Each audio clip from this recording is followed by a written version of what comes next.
Τραγικό θάνατο βρήκε τα ξημερώματα ένας 23χρονος στον ηλεκτρικό σταθμό των Άνω Πατησίων από ηλεκτροπληξία.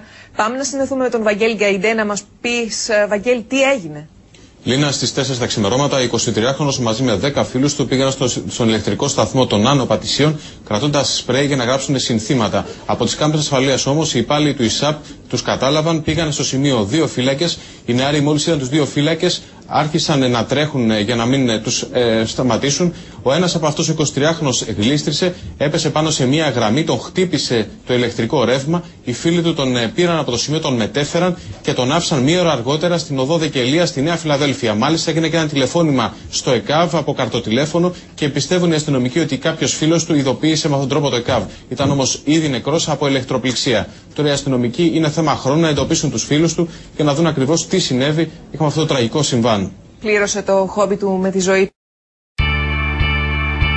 Ήτανε 2004. Ένα βράδυ. Μία και κάτι λοιπόν και βρίσκεται έξω από το σταθμό, πάντα προσέχοντας γύρω, κανένα πρόβλημα ως εδώ. Συνεπής στο ραντεβού που έχει με την ιστορία. Η καβάτζα ανοιχτή για ακόμα μια αλητία. Για ένα χόλκαρ που έχει στο νου του καιρό. Είχε τσεκάρει το γιάρτ και είδε πως είναι εφικτό. Έτσι χώνεται, πάντα με μάτια ανοιχτά, πάντα με γρήγορες κινήσεις. Στην σκάλα ανεβαίνει, έτσι πρέπει να αρχίσεις. Γύρω όλα σωστά, άμα το τρέξουνε γασόνια, τυχάκι και άντε γεια. Ξεκινάει λοιπόν, γράφει στο δεξί το χέρι και φεύγει το γέμισμα. Αγχωμένος στην ψηλιά και καμιά φορά δεν ξέρεις, μα το διαισθάνεσαι. Όταν μάτια πέφτουν πάνω σου και τότε ψιλοχάνεσαι.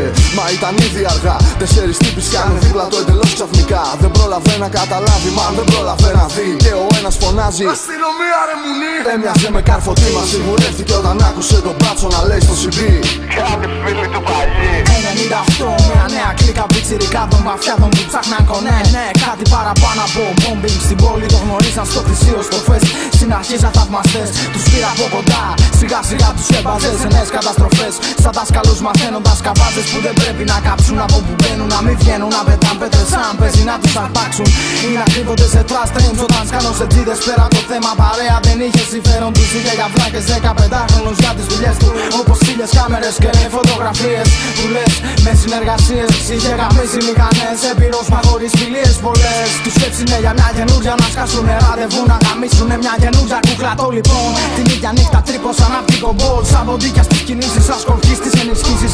Όλοι με full face, τσάντες γεμάτες κράνς. 3 παράθυρα κομμάτι, το πλάνο και κάνα τραπ. Βήματα γρήγορα, βήματα σταθερά με μοντάνα ισπανικά. Στο μυαλό τους η πιθανότητα για πέσιμο, απλά για εξηγήσεις αργά. Οι 3 τα πάνελς μπροστά, ένας Σιτσίλιες, άλλος φώτος. Μοιάζει τέλεια δουλειά και τελικά η μηχανή γεμίζει χρώμα. Το μόνο που έχει μείνει λίγα highlights ακόμα. Ήτανε σφύριγμα, φόβος και αδρεναλίνη. Πιτσιρικάδες εκτελούν οδηγίες και ό,τι γίνει 3 σε trust trains. 2 μέσα το ποτίχο, μόνο φωνές από γουρούνια. Κι όλοι θα σε πετύχω. Μόνο ένα κυριεύει ο φόβος και τα έχει χάσει. Τα πόδια στην πλάτη μα από παντού σκάνε μπάτσι. Πέσε κάτω! Οκ, εντάξει, ένας για να το ψάξει. Κάνει άλλη ρε που το να τα ξεράσει. Η πρόταση του μπάτσου ήτανε με την πλήρωση στάδικα. Εμάς τους δίνεις, συμπληρώνεις γαμισιάδικα. 2 μέρες μετά γίνανε 5 συλλήψεις.